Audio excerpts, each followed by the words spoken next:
Hey, y'all, come on in and join us. Today, we have Holy Caw's #1 scent, and as we've heard, it's good to be the king. It's a beautiful morning with the Barbershop Duet. Hi, I'm Marcus Klinger with Klinger Vocal Studio. And I'm Sarah Vincent with Sarah Vincent Virtual Pilates. But on Wednesdays and Saturdays, we are the Barbershop Duet. Hey, y'all, come on in. Thank you for finding our little barbershop. If you happen to be here during one of the live premieres on YouTube, why, come on in the live chat. Meet the Whiff Pack, cool group of our friends hanging out from all over the world. They'd love to meet you too. And for our mention today, Sarah would like to talk about the Tallow Balm from Holy Caw. Yes, this is the face moisturizer. And I have to say, this time of year, spring, summer, this one has been thoroughly appreciated having in our den. It says on here to use a pea size, and they are not wrong. You do not need much. So this tub will last you quite a while, my friend. It's in a lovely glass jar, and this is what it looks like, just so you guys can get a peek in there. It comes in a very fancy cardboard box as well, but I have thoroughly enjoyed using this, and my mom actually just ordered one too. And we were just talking to Sri on Instagram not long ago, and we asked him what his top sellers are, and he said his #1, believe it or not, is unscented, and his #2 was new to us, the king of oud. Come along, y'all. We're meeting royalty today.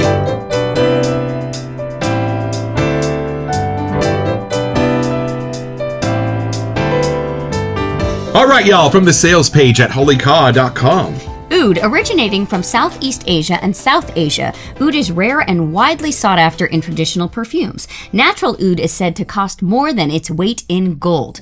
We used a blend of essential oils, aroma chemicals, and resins to create an interpretation of oud. King of Oud combines the freshness of bergamot and scents of rose and pink pepper, sitting on a bed of oud, patchouli, and vetiver for a fragrance that is both fresh and richly aromatic. We were just watching Ryan Perfumes on YouTube, and he was sampling some genuine oud, which, y'all, for all intents and purposes, is extinct. We'll get back to that later.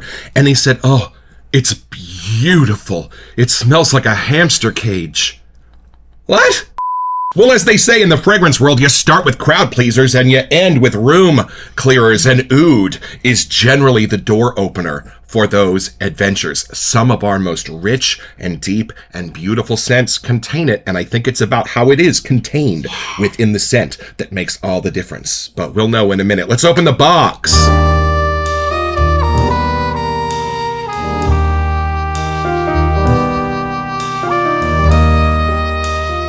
You might have noticed when you order from Holy Caw themselves and you open the box or the bag, there is the most beautiful scent of rose that hits you. It's original and it's made just for that experience. It's just for their packaging. That's the level of care you get at Holy Caw, and I think I see our prize in there. Hold on. Look at this. There you go. Look at the bags they come in. Are you kidding me? Oh, look at this. It's beautiful. And we have a note that I don't have my glasses on to read. What's it say? Dear Sarah, thank you for your order. Hope you enjoy our products from the Holy Caw team. Another thing that you get ordering from them directly. Oh, there he is. Look Y'all, at that how king dapper. on his throne. And we are ready to invite him into the barbershop. Come along for our first impression.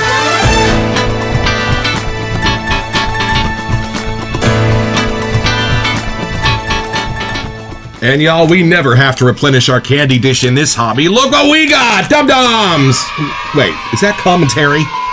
Very constant viewers will remember that Holy Caw was part of our very first true. broadcast day with New York, and we had no idea how to pronounce it. I kind of want you to have the first impression so I can look at your face. Okay. Plus, there's going to be some rose and some bergamots and some There's some other beautiful secrets things hiding in here. there. Who knows how unisex this might be. Okay, taking off the seal. I love that they have their little insignia on the bottom too. All right, Mom here we knows go. it here. Take it in.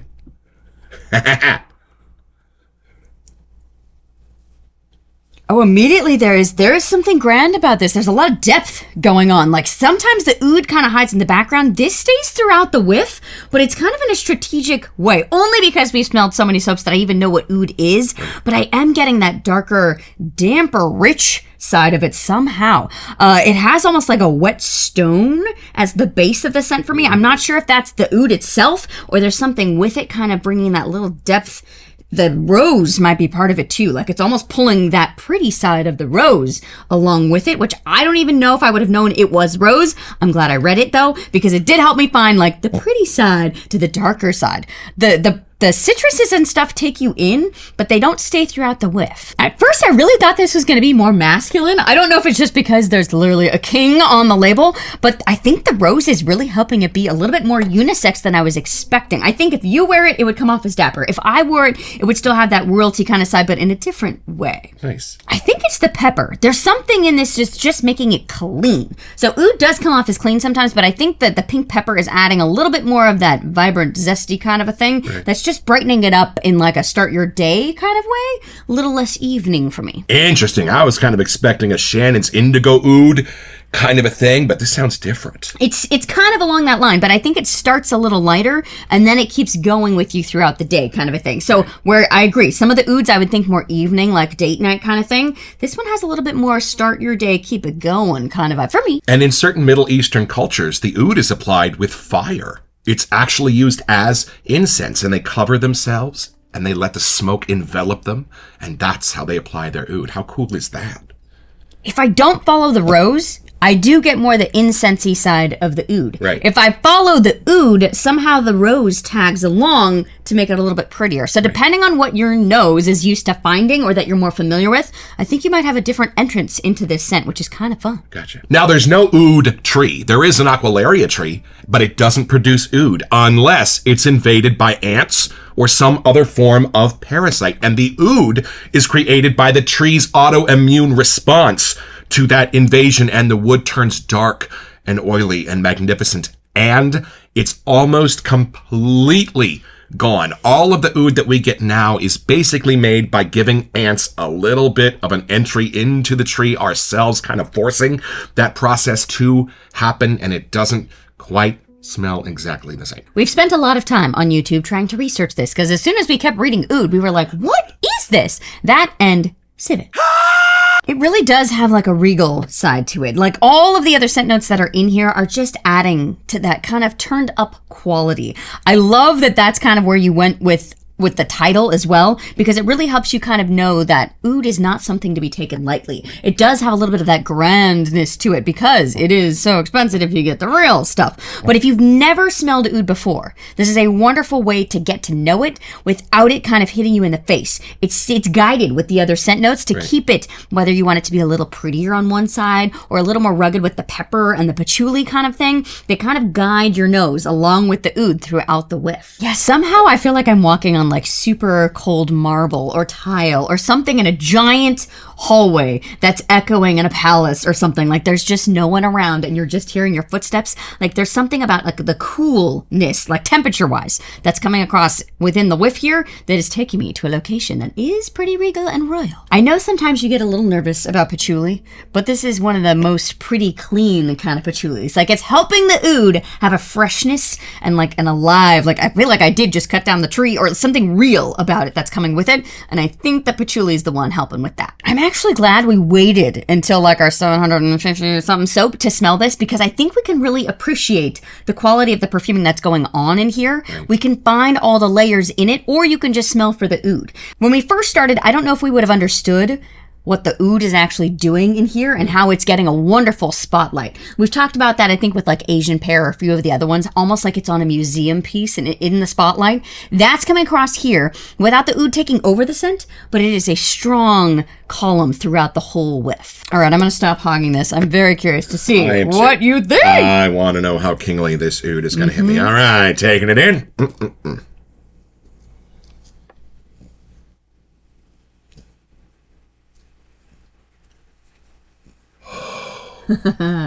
Oh, I get it. There's a complexity to this, y'all. There's a cleverness to this. I'm not getting scent notes.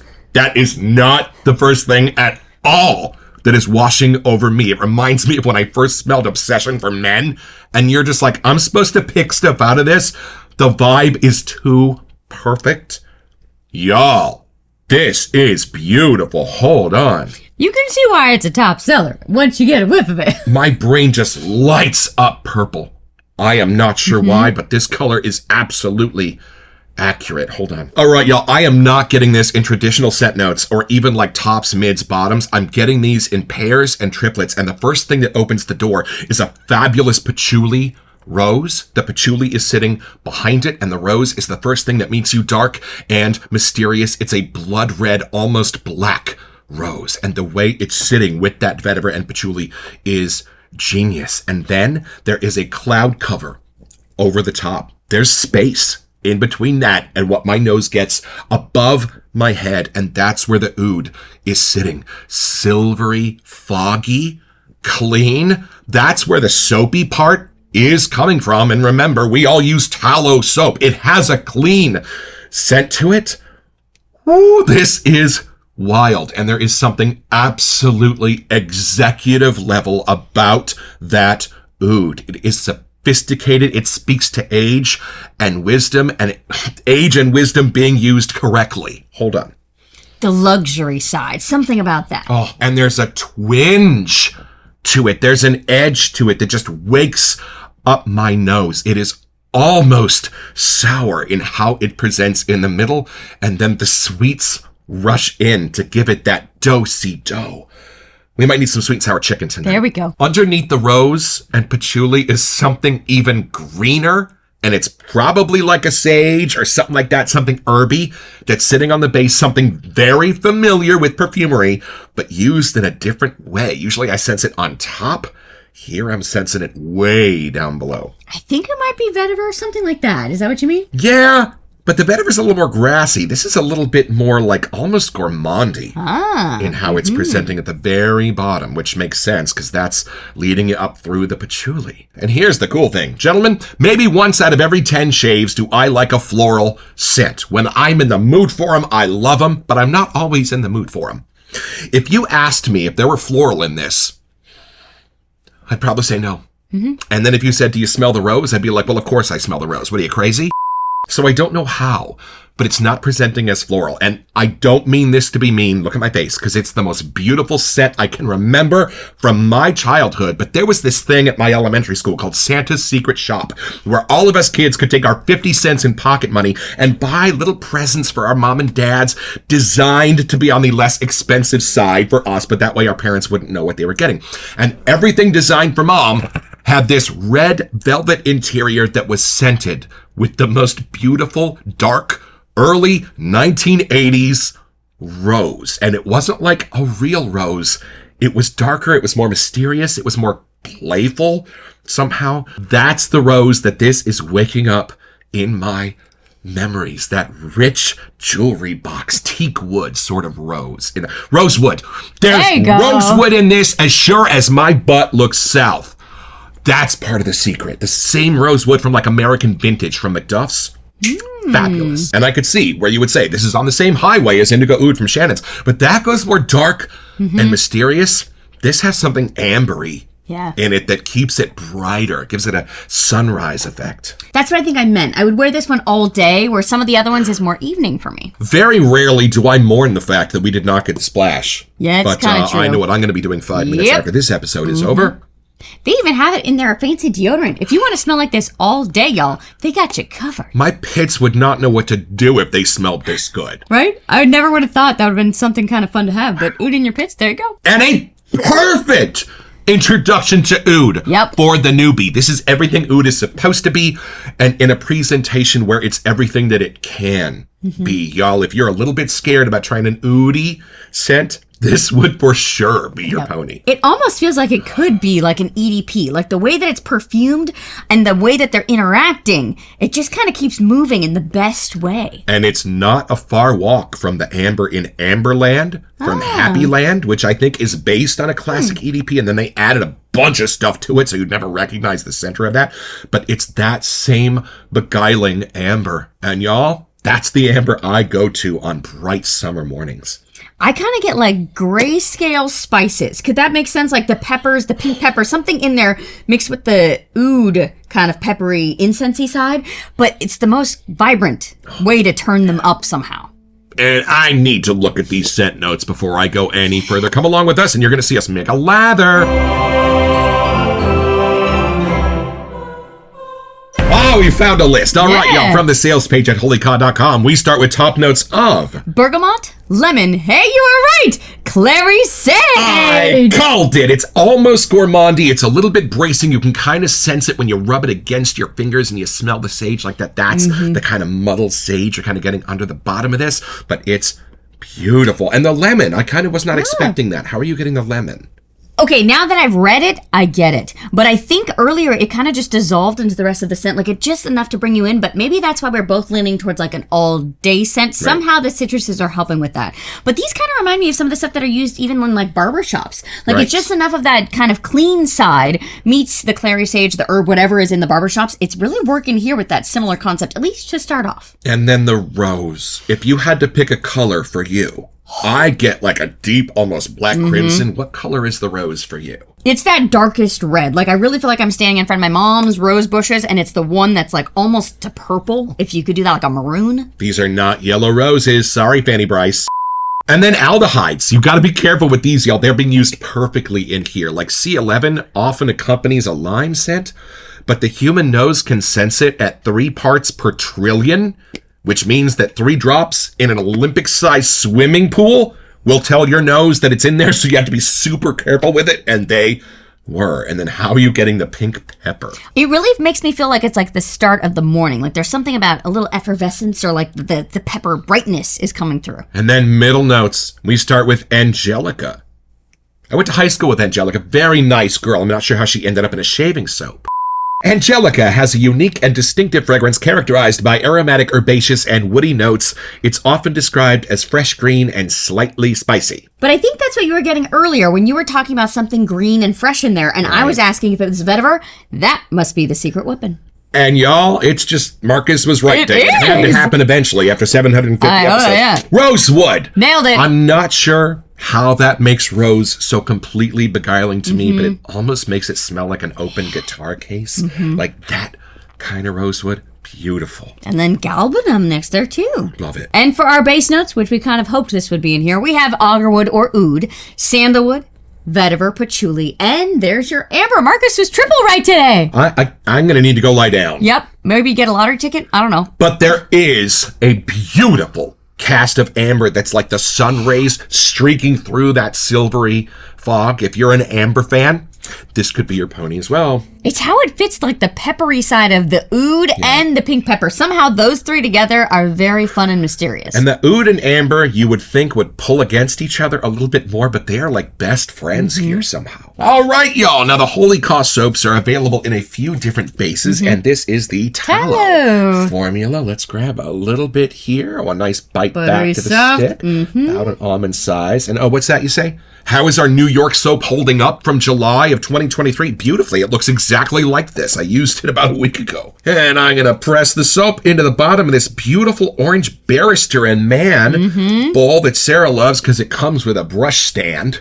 But we thought it matched the label perfectly. Totally. And this is not a bad match either. Where'd you get this beautiful brush? This is my wedding gift from Marcus, my chisel and hound brush, and the colors matched again with this label just too well. Just smoothing it out on the bottom of the bowl is making amazing things happen. They should have called this Ambery King of Oud, because I think that deserves a name above the title. The amber is so beautiful. All right, we are taking our dry brush here over to the soapy side of the bowl. Start to go one direction. Oh, it's already waking up I know. in the other direction. I know. This has a throw to it, y'all. Woo-wee! And then I'm going to spin the brush the other way. And as it gets onto the bristles here, I'm actually going to rotate the brush itself to get a little bit more out of all the nooks and crannies hiding in here. She's not building a lather yet, just transferring the soap up onto the bristles. Then I'm slowly going to start to add the water once I can tell that all the soap is pretty much onto the bristles themselves. This oud does not smell like a hamster cage.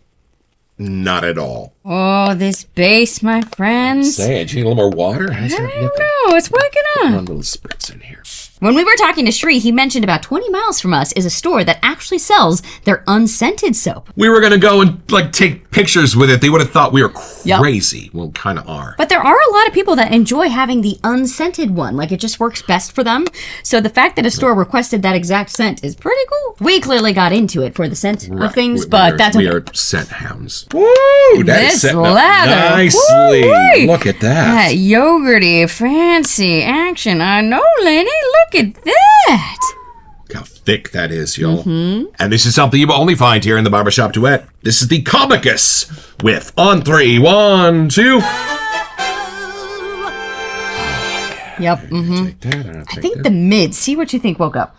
Oh, wait a minute. A little bit more of the vetiver. It's a little bit less sweet. Yeah, the rose tamed itself down. It's still there, but it got almost like darker somehow. The amber is going back under and meeting with the sage. Hold on. Like the greens and the aldehydes, like all of those kind of hidden ones are really waking up. Angelica, was that the one?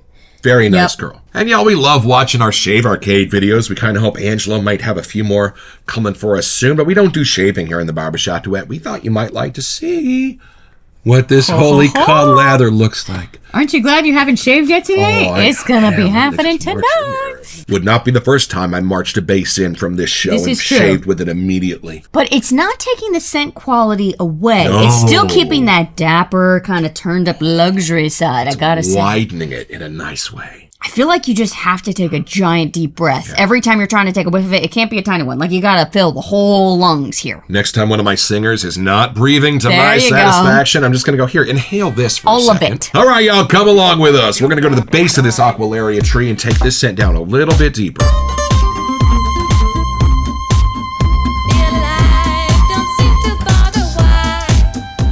Y'all, it's like white paint on a black canvas. The patchouli, the oud, the vetiver, they're sitting in the background so that the other scents can just burst through with white and yellow light. It's amazing. Mm-hmm.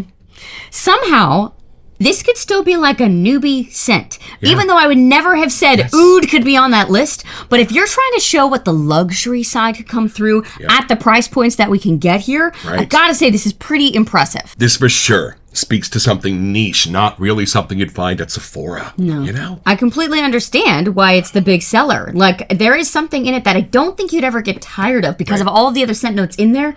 It just has wonderful space between each of those layers. You know what this is for me? This is the kind of scent costume where you'd want to let somebody in on a little bit of a secret. When I'm wearing this, it might be in a dark suit. It might be out for a lovely evening, like for your birthday. We're going to go into San Francisco and kind of live it up. But when I pass somebody and they smell this, they're going to know that I'm not just an Aventus guy in a suit. They're going to know that I've got a little bit of whimsy to me. They're going to know I've got a lot of soapy cleanness to me and everything in between. It's almost like giving them a wink, but with your scent, you know?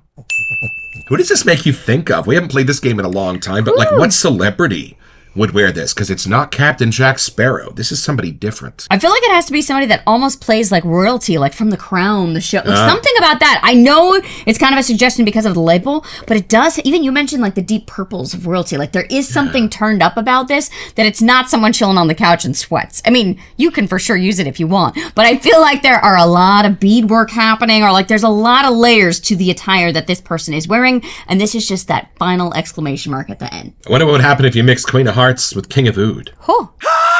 But I almost feel like we're looking at how like the king has his chair on one side and the queen is on the other. Right. Somehow the lighter sides of this scent are really kind of leaning towards me in a way that I would still use it. I think because the rose is throughout the whiff for me, and then like those other pink and peppers are on the side. I don't know. It has a little bit of both for me. I don't know why this popped up, but you know the guy in 007 who like made all the crazy gadgets and cars and stuff, and he would invite James Bond down into his cellar and show him how to use it, and of course James Bond would just do it all wrong.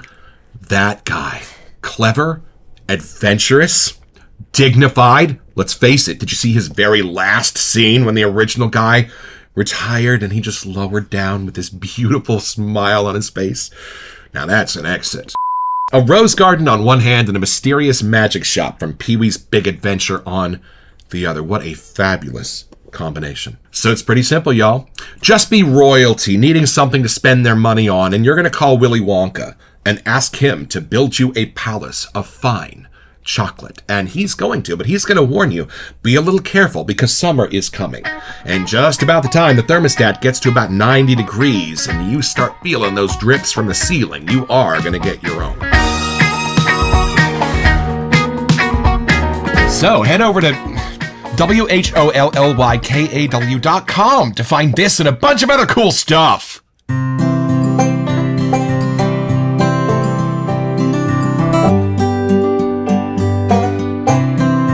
Well, I've had my shave, y'all, with King of Oud, and I think what makes this an absolute champion is the word contrast. Such beautiful streaks of light from the amber, and then such beautiful darks that it's sitting on from the oud. And the charm level on this thing is a 9 or a 10. That's why it's a perfect scent for a newbie, but you might never guess it by reading those scent notes. And the intensity, lovely. 3.5.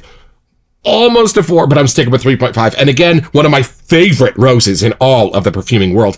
And y'all, this beautiful, thick, protective tallow base is one of my favorites from the very beginning. Thank you, Holy Call. We will be back soon.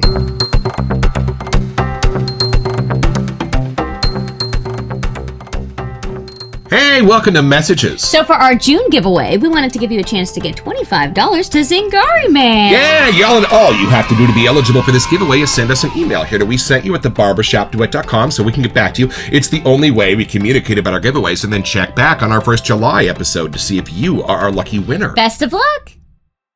I have to say, I had a wonderful time emailing with the Holy Caw team this past weekend. I was trying to figure out a gift for my mom, and they were so helpful and kept interacting right away. I didn't have to wait for a reply, and I even was asking for certain suggestions, and they had very thorough answers. So feel free to use their actual customer service through the Holy Caw page. That made the shopping experience even more personable. And every once in a while, when we're posting our episodes at midnight Pacific, Sri will be there, and he'll answer back, "Hey, this is awesome, guys. See you then." Do you get any sleep, buddy? Nope. Well, Sri and everybody at Holy Caw, thank you for being one of our absolute favorite artisans. From the very, very beginning of our barbershop, you have continued to blow our skirts up, and I don't know how, but these seem to be getting better and better. Everybody who made this Holy Caw's #1 scent seller, we now understand why, and now I have to ask what the #2 scent seller is. We need more. Don't forget your next appointment with the Barbershop Duet. You'll smell oodier just watching this.